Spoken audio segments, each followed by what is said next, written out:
अल्हम्दुलिल्लाहि रब्बिल आलमीन वलाकिबतुल लिल मुत्तकीन वस्सलातु वस्सलामु अला सय्यिदिल अंबियाइ वल मुरसलीन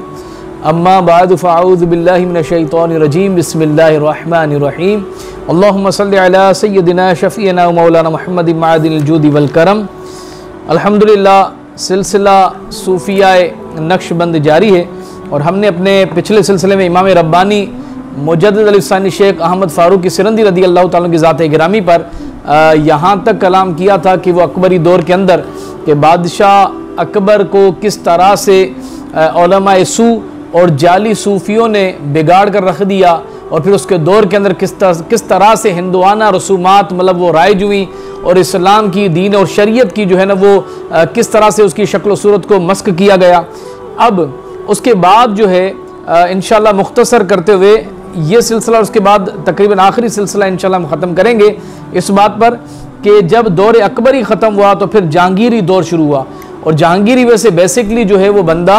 ठीक था, लेकिन वही बंदे जिन्होंने अकबर को बिगाड़ा उन्होंने ही कोशिश की कि इमाम रब्बानी मुजद्दिद अल-सानी शेख अहमद फ़ारूक़ी सिरंदी रदी अल्लाह ताला अन्हु की शिकायत देकर और बादशाह वक्त के कान भर कर और उन्हें जो है ना गलत बयानियाँ करके कि इमाम रब्बानी के जो मकतूबात शरीफ हैं कि उसके अंदर ये मतलब जो है ना खामियाँ हैं, ये मामलात हैं, तो यूँ कान भर के और दरबार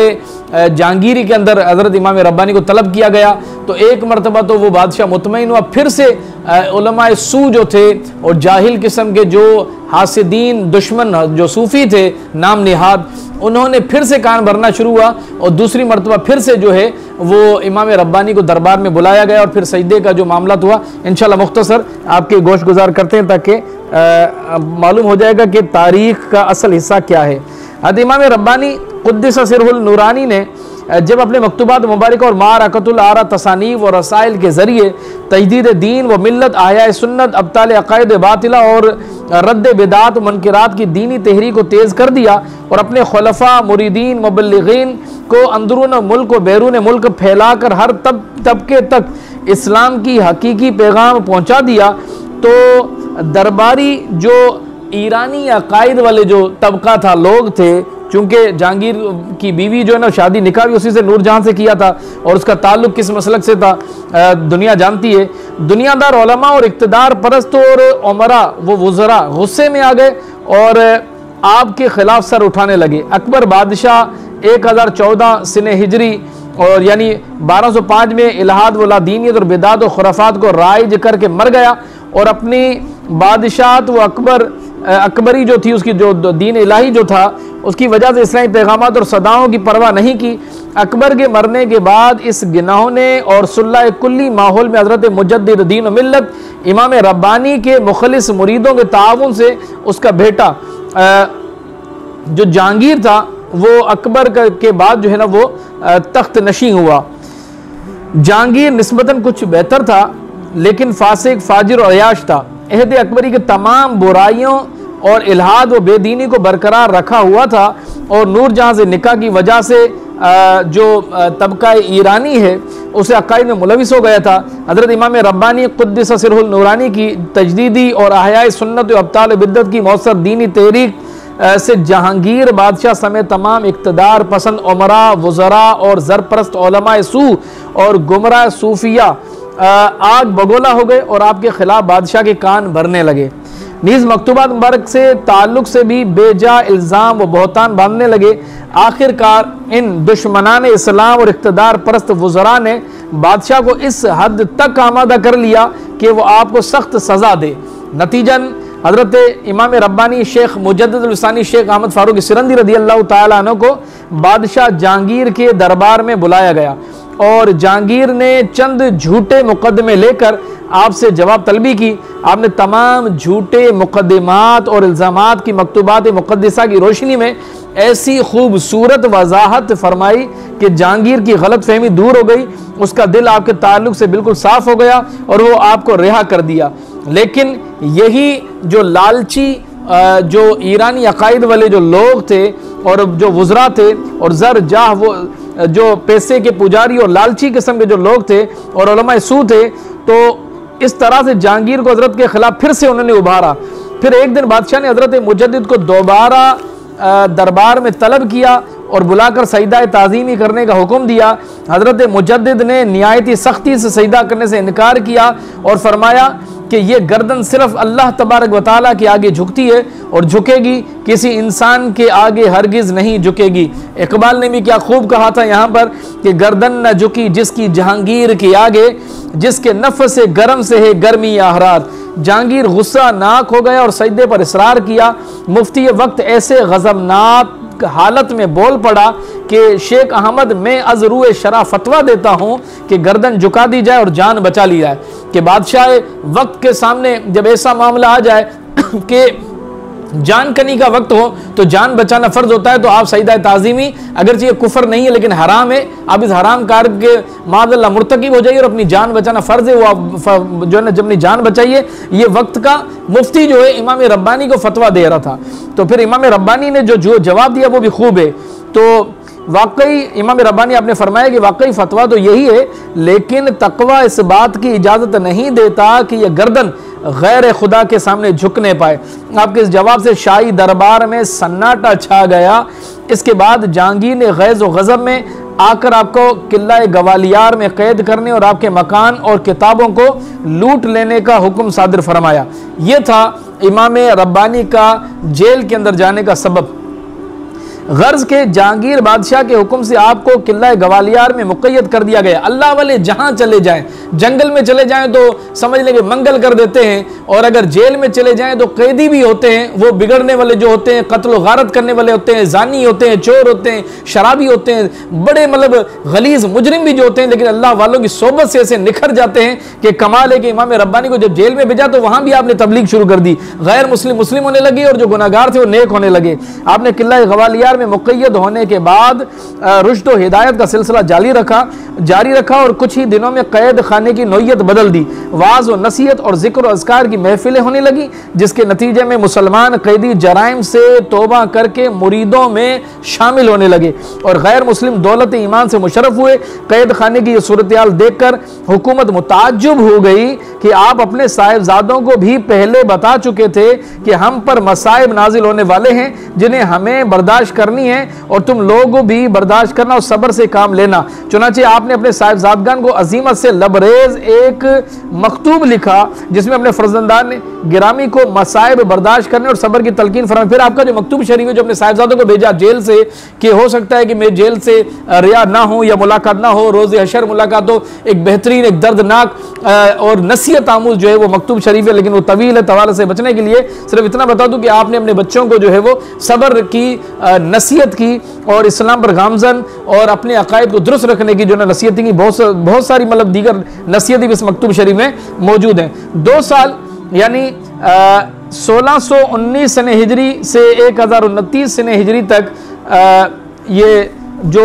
1028 से 1029 जो हिजरी थी और 1619 से लेकर 1620 तक ईस्वी तक आप कैद खाने में मुक़य्यद रहे कि शहनशाह जहांगीर को अपनी गलती और हज़रत मुजद्दिद दीन व मिल्लत क़ुद्दिस सिर्रुहु नूरानी की बेगुनाही का यकीन कामिल हो गया। अब यहाँ से जहांगीर बादशाह को जो दिल था वो बिल्कुल पलट गया और नरम हो गया, हजरत के जो ना वो कदमों में गिर गया और उन्हें एहसास हो गया कि मैंने उलमा और वज़रा के गलत मशवरे पर ऐसे नेक शख्स के साथ जुल्म और नाइंसाफ़ी की है। इसलिए वो बड़ा शर्मिंदा हुआ और आपको रिहा करने की गरज से शाही दरबार में तलब किया। आपने रिहाई से पहले दर्ज झेल में इंशाल्लाह आपको सामने रखता हूँ कि हजरत ने चंद शराइत रखी कि मैं एक शर्त पर रिहा होऊंगा कि मेरी इन शराइत को कबूल किया जाए। शराइत क्या थी? नंबर 1, सजदा ताज़ीमी मौकूफ़ किया जाए,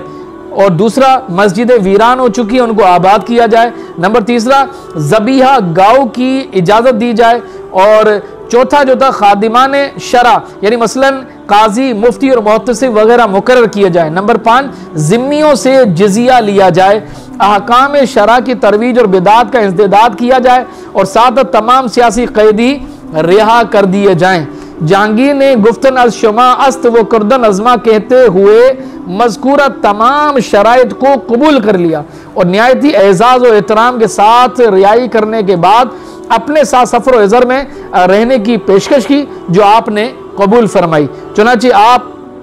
1029 हिजरी से 1032 हिजरी तक लश्कर शाही में रहे। लश्कर शाही में जहांगीर के साथ रहने का मकसद बादशाह को पेश करदा शराइत पर पाबंद करवाना था। हकीकत यह थी कि इमाम रब्बानी को किसी दुनियावी लालच और गर्ज की मतलब कोई जरूरत नहीं थी, वो तो दुनिया पर राज करने वाले हकीकी बादशाह थे, लेकिन बादशाह की इस्लाह के लिए उनके साथ जो है ना वो इस लश्कर में रहे, ताकि जो आपने शराइत दी थी उन पर जो है उनको बादशाह को पाबंद करवाना था। हज़रत मुजद्दिद की सोबत बाबरकत और माइयत का असर यह हुआ कि जहांगीर बादशाह को गुज़िश्ता अमाल का जायजा लेने और उनसे ताइब होने का मौका मिल गया। तारीख के औराक शायद हैं कि बादशाह जहांगीर को पहले से एहसास था कि उसके वालिद अकबर बादशाह के अहद में बिदात व खुराफात को बढ़ावा मिला। चुनांचे जहांगीर बादशाह ने आपसे दरख्वास्त की कि दावत व तबलीग और रुश्द व हिदायत और इस्लाह वो अब्ताल का सिलसिला जारी रखें और खिदमत इस्लाम के लिए हर तरह की कुर्बानी देने के लिए तैयार हो गया। तो वो खुद भी आपका मुरीद हुआ और शहजादा खुरम यानी शाहजहां को भी हजरत का मुरीद करवा दिया।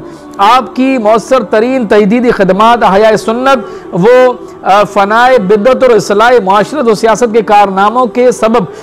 बिदात व कुफरियात के बादल छटे, अलहाद व बेदीनी का किला कुमा हुआ, ख़त्म हुआ, बातिल रसूम और रवाज की राहें मजदूद हो गई, उलमा सू और गुमराह सूफियों के नापाक मंसूबे और इरादे मलिया मेट हो गए। फिर से इस्लाम पर बहार आ गई और बर्रे सगीर में तौहीद और रिसालत का परचम बुलंद हुआ और इस्लाम और सुन्नियत का झंडा अल्हम्दुलिल्लाह एक मरतबा फिर लहराने लगा। हज़रत इमाम रब्बानी मुजद्दिद लुसानी शेख अहमद फारूकी सिरंदी रज़ी अल्लाह तआला अन्हु की इस्तिकामत और अज़ीमत और मुजाहिदाना शान और शौकत और मुजद्दिदाना किरदार के पेश नज़र डॉक्टर इकबाल ने उनकी बारगाह अक़दस में क्या ही खूब खराज अकीदत पेश किया है कि हाजिर हुआ मैं शेख मुजद्दद की लहद पर पता चला कि इमाम रब्बानी की जो लहद पर मज़ार शरीफ पर अगर इकबाल हाजिर हुआ है तो अंदाज़ा कर लीजिए कि इकबाल भी किस अकीदे वाला था। वो अल्लाह के वलियों के मज़ार पर जाने वालों में शामिल होता है। उसका जो अकीदा था वही अकीदा जो अल्हम्दुलिल्लाह अहले सुन्नत का अकीदा है। तो हज़रत खुद इरशाद फरमा रहे हैं, इकबाल फरमाता है कि हज़रत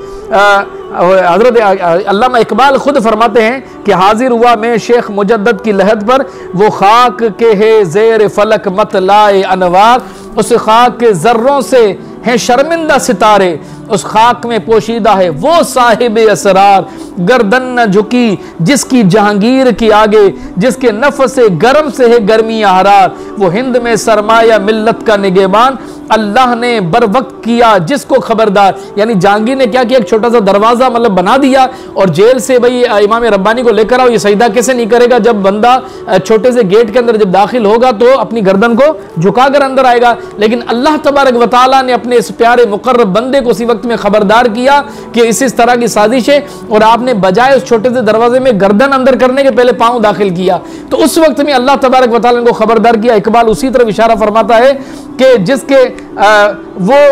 इस खाक में पोशीदा साहिब इसरा की गर्दन ना झुकी जिसकी जहांगीर के आगे, जिसके नफ्स से गर्म से है गर्मी आरार, वो हिंद में सरमाया मिल्लत का निगहबान। तो खबरदार क्या किया कि अल्लाह ने बर वक्त किया जिसको खबरदार। ये था इमाम रब्बानी मुजद्दिद लुसानी शेख अहमद फारूकी सिरंदी रज़ी अल्लाह तआला अन्हु की जेल से दोबारा रिहाई और जहांगीर बादशाह की इस्लाह। इंशाल्लाह आगे जो हमारा आखिरी क्लिप होगा उसके अंदर हज़रत मुजद्दिद का लिबास और हुलिया शरीफ, करामात और तसर्रुफात और तरबियत याफ्ता खुलफा इज़्ज़ाम का जो है ना कुछ जिक्र, और हज़रत के जो इरशादाती आलिया हैं उस पर भी इंशाल्लाह हम कुछ कलाम करेंगे, और फिर आखिर में औलाद अमजाद और आखिर में हज़रत का ज़ाहिरी हमसे विसाल। अल्लाह तबारक व तआला इमाम रब्बानी का फैज़ हम पर जारी फरमाए और हमें इमाम रब्बानी के मज़ार शरीफ पर भी हाज़री नसीब फरमाए। व आखिर दावाना अनिल हम्दुलिल्लाहि रब्बिल आलमीन।